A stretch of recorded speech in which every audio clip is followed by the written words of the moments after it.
स्वागत है आप सभी का। उम्मीद है कि आप सब अच्छे होंगे, मैं भी अच्छा हूं। दोस्तों, आज मैं आपके लिए बहुत अच्छा वीडियो लेकर आया हूं। काफ़ी दिन हो जाते हैं तो एक गैप हो जाता है और काम की व्यस्तता तो इस तरह से बढ़ रही है कि कभी कभी भूल जाता हूं कि मेरा अपना एक YouTube चैनल भी है, जिसके ज़रिए से हमारी मुलाकात होती है, हमारी भेंट होती है। हम लोग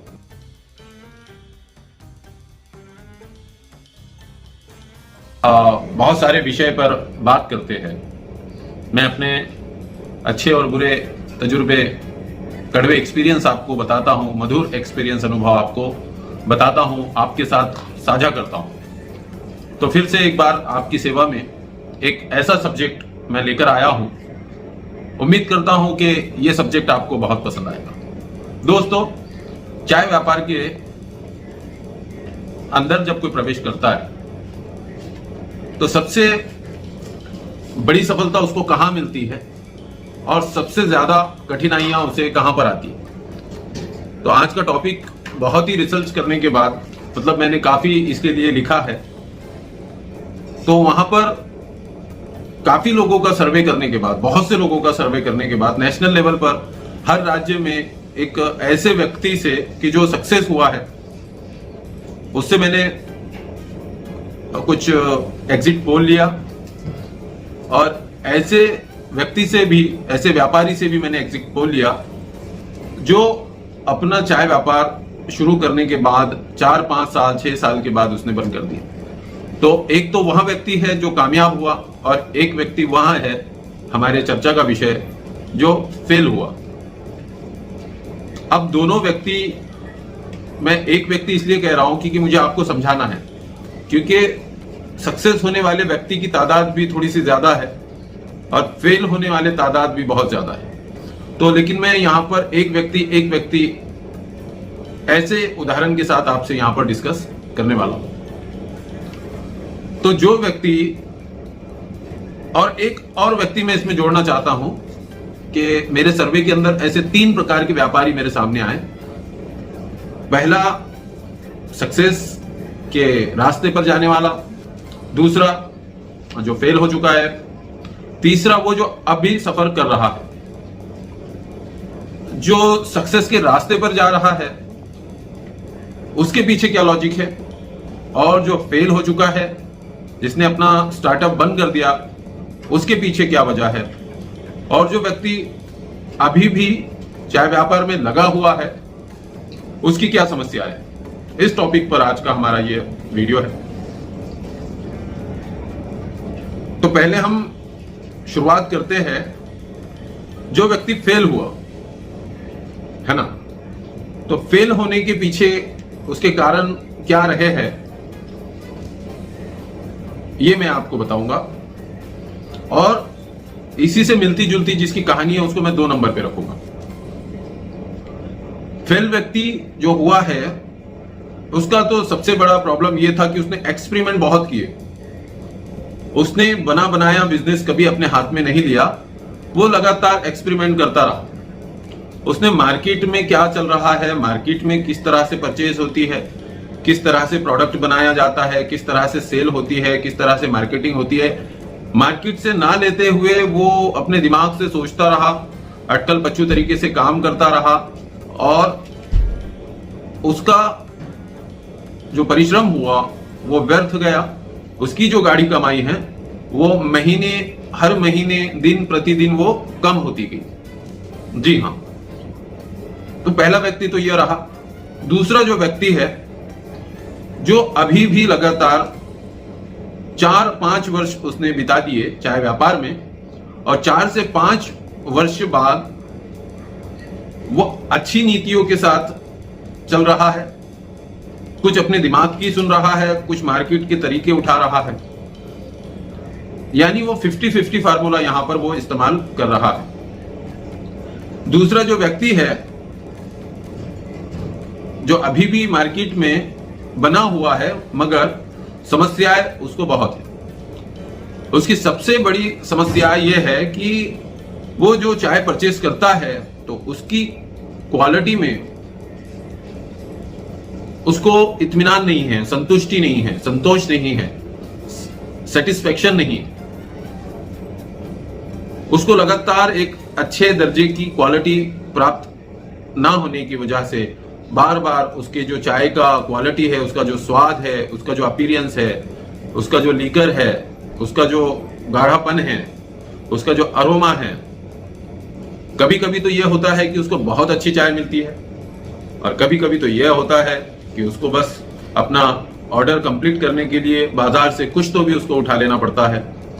यानी कभी कभी वो अपने ग्राहक के साथ भी एक्सपेरिमेंट कर लेता है। जब अच्छी चाय वो देता है तो पुरानी जो चाय उसने दिया था जो 19-20 थी, उसकी कवरिंग के चलते वो अच्छी चाय की तारीफ भी नहीं उठा पाता है, क्योंकि कस्टमर उसको जब भी वो अच्छी चाय ले जाकर देने जाता है तो उसको वहां कहता है कि उसका ग्राहक जो कंज्यूमर है वो कहता है कि भैया पिछली बार आपने जो चाय दी थी वो ठीक नहीं थी। तो वो जब दूसरी बार अच्छी चाय देता है तो कस्टमर लगातार इस बात को, जो कंज्यूमर है इस बात को गौर करता है कि यार ये दूसरे प्रोडक्ट की तरह जो बड़ी बड़ी कंपनियां होती है उसकी तरह तो ये लगातार अच्छी क्वालिटी देने में ये व्यक्ति समर्थ नहीं है। हालांकि ये अच्छी कोशिश कर रहा है, जो भी दे रहा है ठीक है, मगर वो क्वालिटी हर बार उसकी बदलती है, जिसकी वजह से कस्टमर का विश्वास उस पर बन नहीं पाता है। तो मैंने यहां पर यह पाया कि जब मैंने सर्वे किया तब मुझे पता चला कि वो व्यक्ति कहता है कि मैं जहां से चाय परचेस करता हूं तो वहां मैं उनको ये नहीं कह पाता हूं कि भैया मुझको ये चाय चाहिए। अगर मैं कहता भी हूं तो वो चाय मुझे मिलती नहीं है, इसलिए मैं अपने हिसाब से चाय परचेस करता हूं और कीमत कम ज्यादा और बहुत सारी चीजों में बार्गेनिंग्स, या फिर बहुत अच्छी चाय बहुत महंगी मिल जाती है या बहुत सस्ती परचेस कर लेता हूं। बहुत सारी बातें उसने कही, तो कुल मिलाकर जो सारांश उसमें निकल कर आया तो मुझे ये पता चला कि वह व्यक्ति किसी पर विश्वास इसलिए नहीं करता क्योंकि उसका जो पुराना अनुभव रहा है कि कोई व्यक्ति उसको, कोई व्यापारी उसको कंटिन्यूसली एक अच्छी क्वालिटी नहीं दे पा रहा है। अच्छा, अब एक व्यक्ति की मिसाल मैं दूंगा, क्योंकि ये तो बंदा जो है सेकंड, ये तो बाजार में अभी बना हुआ है और बना रहेगा, तो हम तक पहुंच चुका है। अब तीसरी कहानी उस व्यक्ति की है जो सक्सेस की, कामयाबी की राह पर निकल पड़ा है और लगातार अच्छा काम कर रहा है और लगातार उसकी हर महीने और क्वार्टर यानी 3 महीने में उसकी बढ़त भी हो रही है, बिजनेस बढ़ भी रहा है लगातार, कुछ 4 पैसे भी उसको बच रहे हैं। तो अब ये 3 व्यक्ति जो है, इनकी कहानी बताने का जो तात्पर्य है, जो जरूरत पेश आई है कि मैं ये कहानी क्यों सुना रहा हूं और ये सर्वे मैंने क्यों किया है, तो उसके पीछे एक लॉजिक है। हम आपकी सेवा में काफी सालों से अपनी महत्वपूर्ण जिम्मेदारी निभा रहे हैं।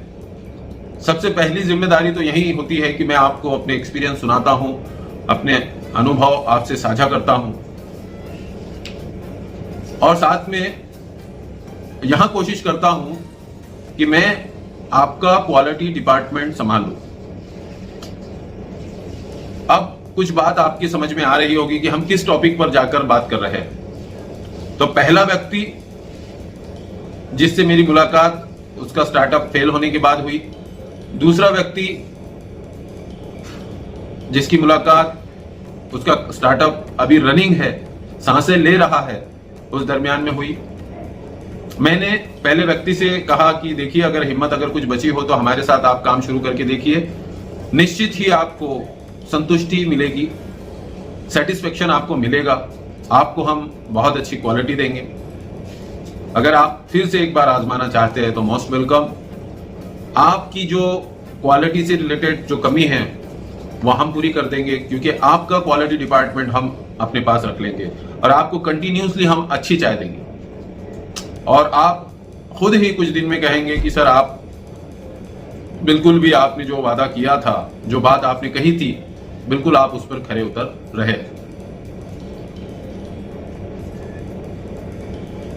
तो बहुत से लोगों को यह समझ में नहीं आता है कि वो क्या करें, तो वो एक्सपेरिमेंट करते रहते हैं और एक्सपेरिमेंट करने में उनका पैसा, वक्त, समय, विश्वास जो लोग उस पर करते हैं, जो फाइनेंशियली तौर पे उसका साथ देते हैं, तो वक्त बहुत हो जाने की वजह से वो विश्वास पल पल कम होता जाता है। इसलिए मैं आपसे, उन सभी भाइयों से जो चाय व्यापार में 1 से 5 साल के दरमियान का सफर कर रहे हैं, कर चुके हैं या करने वाले हैं, उनसे निवेदन करूंगा कि क्वालिटी मैनेजमेंट का जो डिपार्टमेंट है वो आप किसी ऐसे व्यक्ति को दे जो पूरे आत्मविश्वास के साथ आपको 19 नहीं 20-21 दर्जे की क्वालिटी दे। जी हां, मैं आपके सामने ये प्रस्ताव आपकी समस्याओं को पूरी तरह से गौर करने के बाद लेकर आ रहा हूं। वैसे तो मैंने क्वालिटी मैनेजमेंट डिपार्टमेंट की बात बहुत सी दफा आपके सामने कही है, मगर आज मुझे पूरा जोश आया है। आज मुझे बिल्कुल ऐसा लगा कि मुझे आज ये बात आपसे कहनी चाहिए। तीसरे व्यक्ति की मैं कहानी आपको आगे बढ़ा के बता देता हूं कि तीसरा व्यक्ति लगातार कामयाबी की तरफ इसलिए बढ़ रहा है कि वहां अपना हर काम सेक्शन वाइज दे रहा है। वो मार्केटिंग से जुड़े जितने भी आइडियाज है जो मार्केट अप्लाई कर रहा है, जो बड़े बड़े ब्रांड्स जो नेशनल लेवल की प्रोडक्ट्स कर रहे हैं, वो उन्हीं में से वो सारे फंडे वो अपना रहा है। ज्यादातर वो कोशिश कर रहा है कि पे अगर मैं करूंगा क्या मुझे करना चाहिए कि नहीं करना चाहिए, या फिर आज के दौर को देखते हुए कि सोशल मीडिया हमारे लिए किसी चैनल से कम नहीं है, उसी पर मैं अपने कई बंदे लगाकर जमीनी सतह पर अपने कार्य क्षेत्र में प्रचार और प्रसार यानी कि मार्केटिंग में करूं, और वो करने की कोशिश कर रहा है। बहुत ज्यादा सोच समझकर वो अपने कदम उठा रहा है। क्वालिटी मैनेजमेंट वो टीम हायर कर रहा है। वो किसी ऐसे व्यक्ति पर अब डिपेंड हो गया है कि जो उसको एग्रीमेंट के मुताबिक उसके साथ 12 महीने अच्छी क्वालिटी में काम करे, और सबसे ज्यादा वो सेल डिपार्टमेंट को, पैकेजिंग डिपार्टमेंट को और एडवर्टाइजमेंट के मार्केटिंग डिपार्टमेंट को देख रहा है। और बहुत सारी चीजों पर उसकी जो नजर है वो अकॉर्डिंग टू मार्केट का जो उतार चढ़ाव है उसके अनुसार है। और वो लगातार सीख रहा है, वो लगातार उन प्रोडक्ट्स को फॉलो कर रहा है जो बाजार में ऑलरेडी काम कर रहे हैं। वो लगातार अपनी पहचान बाजार में बनाने की कोशिश कर रहा है। मैं आपसे नम्र विनती करता हूं, अगर आप मेरे इस वीडियो के कंटेंट को समझने की कोशिश कर रहे हैं तो आप जरूर मेरी बात पर गौर करेंगे और अपना क्वालिटी डिपार्टमेंट आप हमको देने की एक बार चेष्टा करेंगे। अगर आप हमें अपना क्वालिटी डिपार्टमेंट प्रमुख बनाते हैं तो हम आशा करते हैं कि भविष्य में चाय व्यापार में आप बहुत ज्यादा सफल हो पाएंगे, और हर एक मोड़ पर हम एक सारथी बनकर आपको मार्गदर्शन करते रहेंगे, आपकी मदद करते रहेंगे। बहुत जल्द इसी सब्जेक्ट से रिलेटेड हम नेक्स्ट वीडियो आपके लिए लेकर आएंगे। तब तक के लिए जय हिंद, जय हिंद, जय